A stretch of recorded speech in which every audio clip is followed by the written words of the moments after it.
Who am I? Madeline Kujabi is a Gambian dish made up of a lot of ingredients. My mother is very ambitious as I am, so she taught me how to cook everything by the time I was in second grade. At age 7, she learned how to cook for her family, while her mother worked and dreamed of a better life for her child. She sent Madeline 4,000 miles away, from the east coast of Africa to Syracuse, through an international organization called Starfish. She now lives with Fran and Joe Greenman, and she quickly added spice to their lives. Is there any spice in it? She says, just a little, then I know it's spicy. This traditional stew called benachin can melt teeth. Oh, it's hot. But the warmth of her dish gives her memories to savor. The smells, the taste, I've been trying to find the right spices to get my mother's taste in food.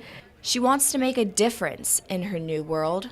Makes me really happy to bring cultures together through food. I mean, as much as there are differences between us, those differences need to be celebrated. There's very little, if anything, that divides us or should divide us. Greenman family photos surround Madeline, but she wasn't able to bring any photos of her family with her. So she has to keep her memories close another way. So every time I feel like I am losing myself, I think about who I am, and that led me to write a poem. I think I know myself, but I am still discovering who Madeline is. I am an individual with high self-esteem. I have a strong sense of my rights and needs, as well as my obligations. She must write not only for herself, but for those back in Gambia who helped raise her. Like, we are called the smiling coast of Africa because we are such a peaceful country. And my favorite thing about the Gambia is that the whole community raises a child.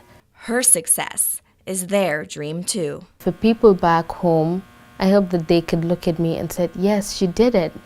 Madeline worked tirelessly to find her way, but her life was turned upside down once again by what she found one day in her mailbox. She got accepted to college. Oh my goodness, I could not believe it. I had to read it myself 3 times. We sent a message to my mother back home. Oh my goodness, it was an amazing feeling. It was like, I did it. She dreams of becoming a translator in Southeast Asia, but first she's going back home to Gambia to thank the community who raised her.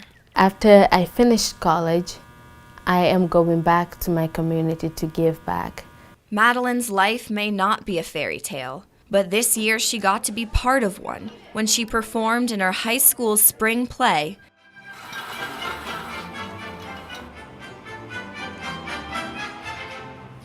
Cinderella. As the clock strikes midnight and Madeline heads off to college, she doesn't need a fairy godmother. She writes her own life story. In Syracuse, Jackie Prager, NCC News.